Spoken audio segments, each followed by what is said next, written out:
Uttarakhand PCS special में हम लोग उत्तराखंड का इतिहास देखेंगे आज। और इतिहास में हम लोग प्रागैतिहासिक काल को देखेंगे। प्रागैतिहासिक वो काल होता है जहाँ पर इतिहास को लिखा नहीं गया लेकिन चित्रों के रूप में वो उपलब्ध है।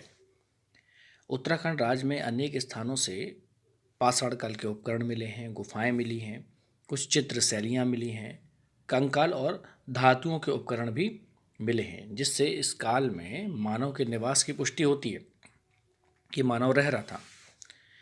बात करते हैं उत्तराखंड प्रागैतिहासिक काल में सबसे इम्पोर्टेंट गुफा है, आपको पढ़नी है लाखू गुफा। लाखू गुफा 1963 में लाखू केव की खोज हुई, जो अल्मोड़ा के बड़े छीना के पास दलबेंड पर स्थित है। यहाँ मानव और पशुओं के चित्र प्राप्त हुए हैं। चित्रों को रंगों से सजाया गया है। इसके बाद जो दूसरी इंपॉर्टेंट गुफा है उसे बोलते हैं गवारख्या गुफा। गवारख्या गुफा चमोली जिले में अलकनंदा नदी के किनारे एक गांव है, डुगरी गांव। वहाँ पर इस गुफा की खोज हुई है। यहाँ पर मानव, भेड़, बारहसिंगा के रंगीन चित्र मिले हैं। एक गांव है किमनी गांव, चमोली के पास है। चमोली के पास एक जगह है थराली। वहाँ पर पास में ही इस गांव की गुफाओं में सफ़ेद रंग से चित्रित हथियार और पशुओं के चित्र मिले हैं। बच्चों, एक और गांव है मलारी गांव। ये भी प्रागैतिहासिक कालीन गांव है जो उत्तराखंड में स्थित है। ये भी चमोली में ही है। चमोली में तिब्बत से सटे मलारी गांव में, इसकी सीमा लगती है तिब्बत से।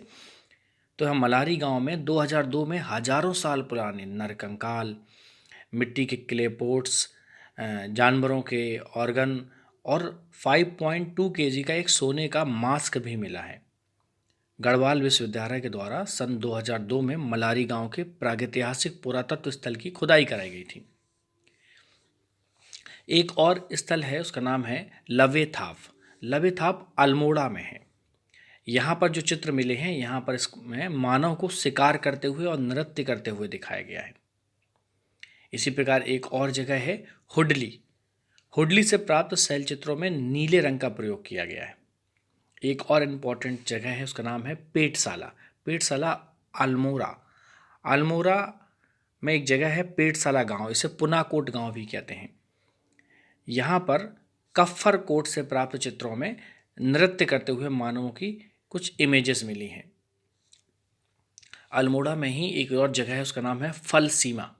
फल सीमा से जो मानव की इमेजेस मिली हैं उसमें योग और नृत्य करते हुए दिखाई देता है। इससे ये पता लगता है कि योग की इनको नॉलेज थी। एक और जगह है उत्तराखंड में, उसका नाम है वनकोट।